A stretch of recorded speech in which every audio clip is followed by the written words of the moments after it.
Le cœur humain est un champ de bataille invisible. Chaque pensée, chaque désir, chaque colère lutte pour prendre le contrôle. Et pourtant, la véritable victoire ne se mesure pas aux conquêtes extérieures, mais à la maîtrise de soi que seul Allah peut accorder. Dans le tumulte quotidien, chaque individu marche sur un fil invisible, tendu entre le désir et la raison, entre la soumission à Allah et la tentation du monde. Nous ne voyons pas les combats intérieurs qui se déroulent dans nos cœurs, mais ils sont incessants. À chaque instant, le nafs murmure, parfois subtilement, parfois avec la violence d'un ouragan. Prends ce plaisir interdit, laisse passer cette prière. Ne te montre pas trop juste, personne ne regarde. Et nous nous retrouvons souvent à lutter contre ces voix, sans même nous en rendre pleinement compte. Ces murmures ne sont pas simplement des tentations. Ce sont des tests que l'âme traverse pour purifier sa substance, pour apprendre à se détacher de l'éphémère et à s'ancrer dans l'éternel chaque matin. Avant même que le monde ne s'éveille, le croyant se trouve face à ses propres contradictions. L'esprit aspire à la paix, mais le cœur se débat dans les chaînes de l'ego. Une colère mal contenue, un jugement hâtif, un désir non maîtrisé. Autant de fissures par lesquelles l'âme peut vaciller. La discipline spirituelle n'est pas un concept abstrait réservé aux érudits ou aux saints. Elle est l'arme silencieuse que l'on forge dans le feu de l'introspection et de l'obéissance. Ibn Qayyim disait « Le cœur pur est un trésor que ni l'or ni le monde ne peuvent acheter. » Cette pureté ne s'achète pas par des biens matériels ni par des apparences. Elle se gagne dans le silence des prières, dans le sérieux des choix quotidiens, dans la vigilance constante contre les distractions qui détournent du chemin droit. Imagine le cœur comme un jardin.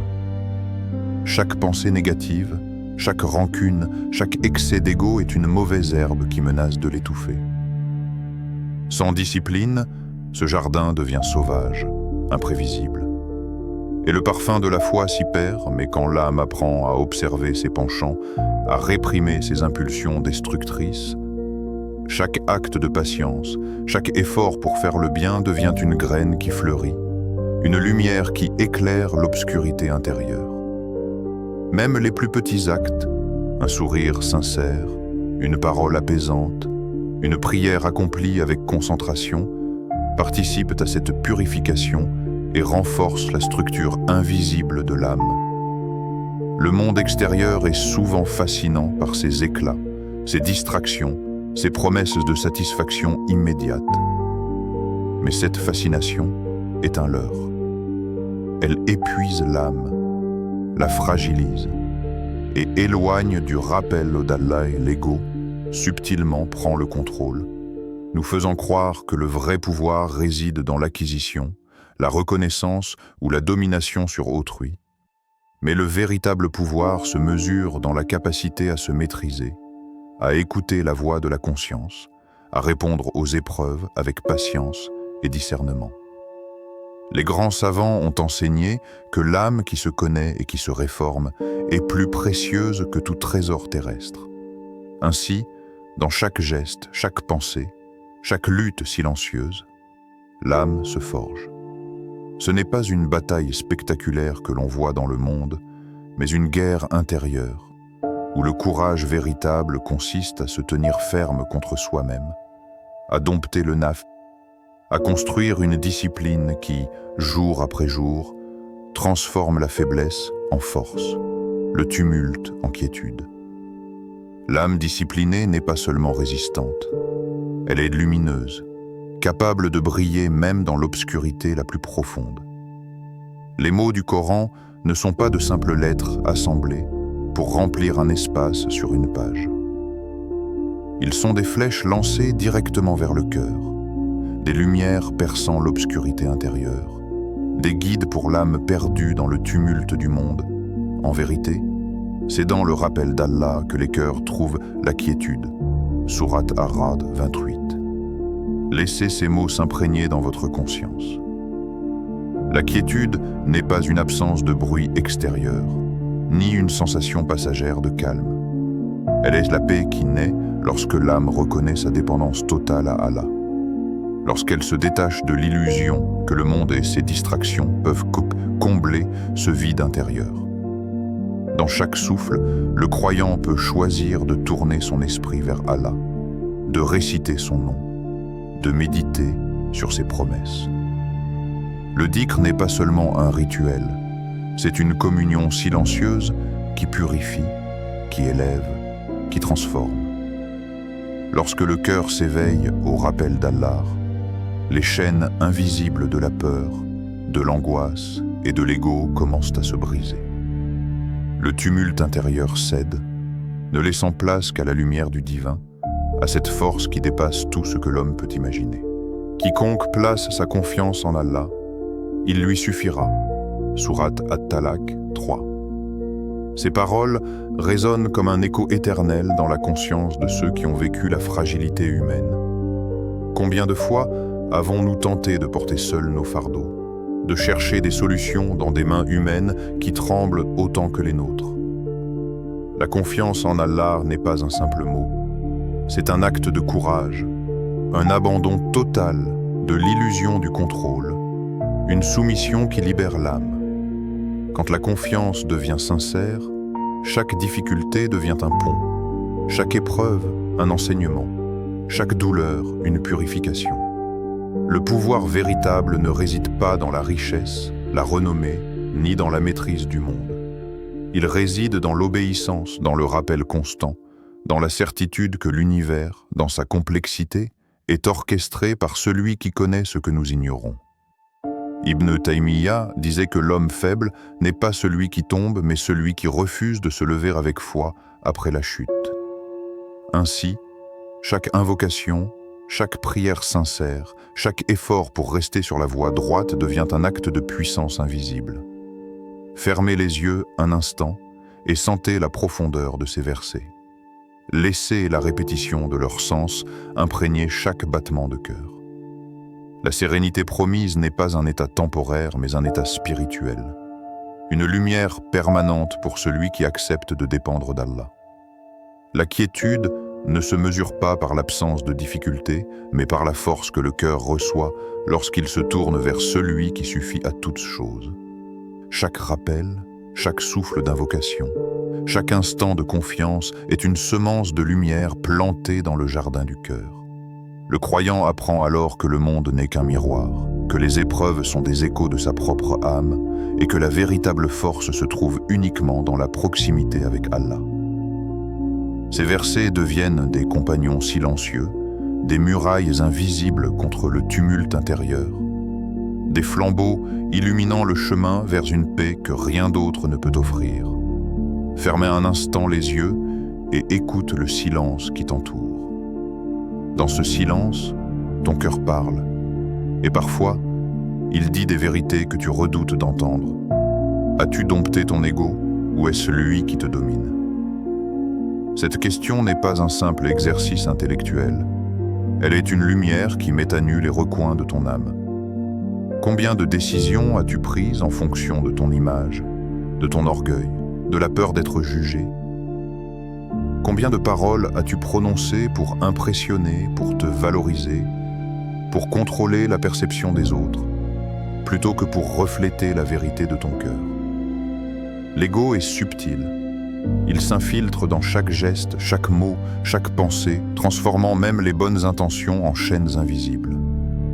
Si Allah t'appelait aujourd'hui, que trouverait-il dans ton cœur?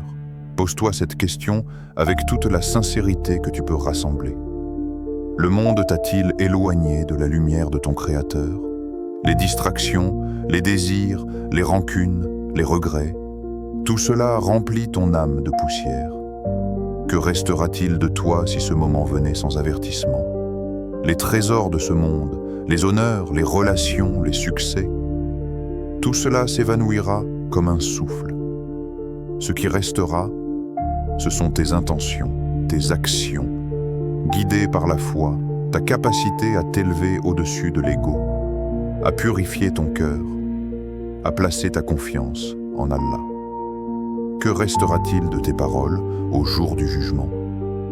Ce marteau de questions frappe encore plus fort lorsque tu réalises que chaque mot prononcé a un poids, une conséquence. Le silence a sa valeur, le discours a sa responsabilité. Le prophète a dit « Celui qui croit en Allah et au jour dernier, qu'il dise du bien ou qu'il se taise, Sahih Bukhari. » Chaque phrase, chaque murmure, chaque critique, chaque louange que tu as prononcée, tout cela sera pesé. Et l'âme se retrouve seule face à sa vérité, face à la justice parfaite, face à celui qui connaît ce que nous cachons même à nous-mêmes. Ces questions frappent comme un marteau sur l'enclume de l'âme. Elles sont inconfortables car elles dévoilent ce que nous préférons ignorer. Elles dévoilent en nos faiblesses, nos erreurs, nos luttes mal comprises, nos désirs non maîtrisés. Et pourtant, c'est dans cet inconfort que naît la force véritable. Chaque hésitation, chaque doute, chaque regard introspectif est un pas vers la purification, une marche vers la maîtrise de soi. Ibn Qayyim enseignait que le vrai courage n'est pas de conquérir les autres, mais de conquérir son propre cœur, de l'armer contre l'ego et la faiblesse, de le transformer en un lieu de lumière et de discipline. Regarde-toi dans le miroir de ton âme et écoute la voix qui murmure au fond. Es-tu maître de toi-même ou es-tu esclave de tes désirs? Ces questions ne sont pas destinées à te condamner, mais à éveiller une vigilance, à forger une conscience aiguisée, à t'initier à la puissance silencieuse qui naît de l'introspection sincère. L'âme qui répond à ces questions avec franchise se prépare à se tenir droite dans l'adversité, à marcher sur le chemin de la vérité et à puiser dans la miséricorde d'Allah une force qui dépasse toute mesure humaine.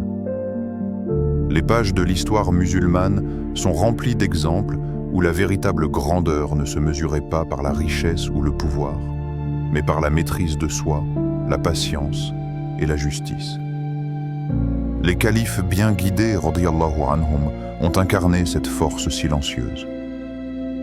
Abu Bakr as-Siddiq, radiyallahu anhu, confronté à la désunion et aux apostats, n'a pas cherché la vengeance ou le prestige personnel.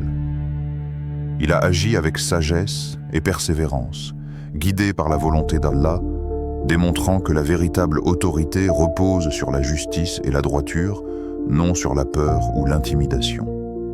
Omar ibn al-Khattab, radiyallahu anhu, célèbre pour sa fermeté, a su contrôler sa colère et imposer la discipline sans jamais sacrifier l'équité. Son engagement à respecter la parole d'Allah et les droits des faibles reste un modèle intemporel pour toute âme aspirant à la maîtrise de soi et à la légitimité morale. Le prophète, exemple parfait de force intérieure, a enseigné. Le fort n'est pas celui qui terrasse les gens, mais celui qui se maîtrise lorsqu'il est en colère. Sahih Bukhari, Sahih Muslim. Ces paroles bouleversent notre conception du pouvoir. La maîtrise de soi n'est pas passive, elle est active, exigeante, presque héroïque. Elle exige de refuser l'impulsion immédiate, de dompter l'ego et de marcher selon des principes plus grands que la simple satisfaction des désirs. La colère, les envies, la peur ou la jalousie, tous ces sentiments humains peuvent devenir des chaînes ou au contraire des épreuves permettant de révéler la force intérieure. Les prophètes, les califes et les savants ont choisi la voie de la tempérance, forgeant leur autorité sur l'intégrité et la patience. Al-Ghazali rappelle avec clarté: la discipline de l'âme précède la connaissance des actes. Aucun savoir, aucune compétence, aucun leadership ne peut être pleinement efficace si l'âme demeure instable, sujette aux désirs incontrôlés. Un cœur indiscipliné peut transformer la connaissance en arrogance, l'action en oppression. La vraie grandeur naît de l'harmonie entre l'intellect et l'âme, entre le savoir et la maîtrise de soi. Ibn Taymiyyah insistait également sur cette idée, soulignant que la force de l'homme ne réside pas dans ses muscles ou son influence extérieure, mais dans la capacité à se tenir ferme face à ses propres faiblesses et à aligner ses actions sur la volonté d'Allah. Ces exemples historiques ne sont pas de simples récits à contempler à distance. Ils sont des miroirs qui reflètent nos propres luttes intérieures. Chaque décision que nous prenons, chaque réaction face à l'adversité, chaque instant où nous retenons un mot ou un geste par prudence et foi, s'inscrit dans cette tradition de discipline et de courage moral. Les actes des califes, des prophètes et des savants sont des éclats de lumière dans l'obscurité de l'âme, des preuves vivantes que la force véritable n'est pas dans la domination des autres, mais dans la maîtrise du cœur et des intentions. Ainsi, l'histoire nous parle à voix basse mais insistante. Le pouvoir authentique est silencieux, patient, juste. Il réside dans la capacité à transformer l'adversité en leçon, la colère en maîtrise, la connaissance en humilité. Marcher sur ce chemin exige courage et persévérance, mais chaque pas, même le plus discret, rapproche l'âme de la lumière intérieure et de la satisfaction d'Allah. Il existe un feu silencieux qui brûle au plus profond du cœur, invisible aux yeux des hommes, mais incandescent pour l'âme qui s'est écoutée. Ce feu n'est pas celui des passions, des désirs ou de la colère, mais celui de la prière, du dhikr et de la foi. Chaque souffle qui invoque le nom d'Allah devient une étincelle, une purification qui dissipe les nuages du doute et de la fatigue spirituelle. La répétition du rappel n'est jamais monotone. Elle est comme une rivière qui sculpte patiemment la pierre, qui façonne la conscience, qui éveille une force intérieure insoupçonnée. Dans le silence choisi, loin des paroles vaines et des distractions du monde, l'âme s'élève. Le dhikr devient un écho qui résonne dans les replis du cœur, un dialogue secret entre le serviteur et son créateur. Chaque mention de son nom est une caresse pour l'esprit, un apaisement pour les tempêtes intérieures, une lumière qui perce les ténèbres de l'ego. Les savants musulmans ont décrit ce processus comme une purification progressive. Le cœur se détache de l'inutile, les pensées s'alignent sur la droiture, et l'âme retrouve sa stabilité naturelle, sa quiétude originelle. La prière, lorsqu'elle est accomplie avec sincérité, est plus qu'un acte extérieur. Elle devient un langage silencieux de l'âme, un souffle qui relie le terrestre au céleste. Le temporel à l'éternel, chaque prosternation est un acte de soumission, mais aussi un moment de renforcement. Le cœur qui s'incline se débarrasse de l'orgueil. La volonté se fortifie. La discipline intérieure se consolide. La puissance ne se mesure plus dans la force physique, dans l'influence sociale ou dans la richesse, mais dans la constance à revenir vers Allah, dans la persistance à purifier l'âme malgré les épreuves et les tentations. Dans ce jardin intérieur, chaque pensée devient une graine, chaque action un souffle qui nourrit la lumière. La foi, telle une rivière souterraine, irrigue ce jardin avec patience et douceur, même lorsque le monde extérieur semble hostile ou silencieux.